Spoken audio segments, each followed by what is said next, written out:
Hello hi friends, welcome to my channel Sunitha Venkat Creations Telugu YouTube channel. అందరికీ నమస్కారం అండి.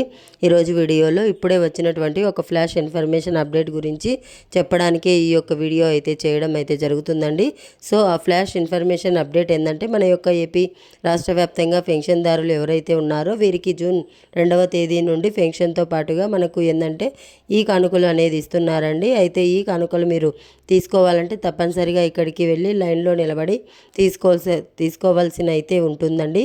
అయితే మీకు ఇచ్చే కానుకలు ఏంటంటే దానికి సంబంధించిన పూర్తి వివరాలు తెలియజేస్తాను. ఈ వీడియో నచ్చినట్లయితే లైక్ చేసుకొని ఛానల్ని సబ్స్క్రైబ్ చేసుకొని ఫాలో అవుతుండండి. ప్రతి చిన్న ఇన్ఫర్మేషన్ తెలియజేస్తూ ఉంటాను. ఇక వివరాల్లోకి వెళ్ళినట్లయితే, మన యొక్క ఏపీ రాష్ట్ర వ్యాప్తంగా జూన్ 2వ తేదీ నుండి పెన్షన్దారులకు సంబంధించినటువంటి పెన్షన్ డబ్బులు ఏదైతే ఉన్నాయో, కొంతమందికి 4,000 రూపాయలు, మరి కొంతమందికి 6,000 రూపాయలు, ఇంకొంతమందికి 10,000 రూపాయలు, ఇంకొంతమందికి 15,000 రూపాయలు, అంటే డిఫరెంట్ కేటగిరీస్ వైజ్గా మీకు పెన్షన్ అనేది వస్తుందండి. పెన్షన్తో పాటుగా జూన్ 2వ తేదీన మీకు కానుక కూడా అయితే అనేది వస్తుందండి. పెన్షన్తో పాటుగా జూన్ 2వ తేదీన మీకు కానుక కూడా అయితే అందబోతోందండి.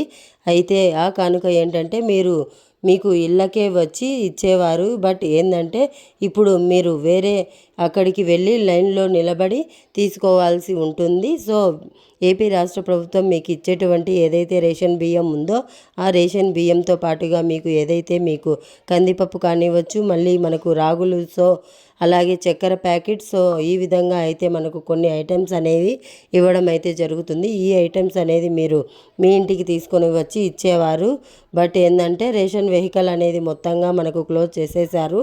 కాబట్టి ఇక మీరు ఈ రేషన్కి సంబంధించినటువంటి వస్తువులు ఏవైతే ఉన్నాయో ఈ వస్తువులు అనేది పొందాలంటే తప్పనిసరిగా మీరు డైరెక్ట్గా ఇక్కడికి వెళ్ళాల్సి ఉంటుంది. ఎక్కడికంటే రేషన్ షాపులు ఎక్కడైతే ఉన్నాయో అక్కడికి వెళ్ళి ఈ రేషన్కి సంబంధించినటువంటి ఐటమ్స్ అనేది రిసీవ్ చేసుకోవాల్సి అయితే ఉంటుంది. సో ఇది రిసీవ్ చేసుకోవాలంటే తప్పనిసరిగా మీరు రేషన్ కార్డు కానివ్వచ్చు, ఆధార్ కార్డు కానివ్వచ్చు, లేదంటే మీకు సంబంధించినటువంటి ఏదైనా ఓటర్ ఐడి కార్డు కానీ సో మీరు తీసుకొని వెళ్ళాలి. కానీ మీకు సరుకులు అనేది ఇవ్వడం అయితే జరుగుతుందండి. సో ఇదండి మనకు ఉన్నటువంటి ఇన్ఫర్మేషన్. వీడియో నచ్చినట్లయితే లైక్ చేసుకొని ఛానల్ని సబ్స్క్రైబ్ చేసుకొని థ్యాంక్స్ ఫర్ వాచింగ్.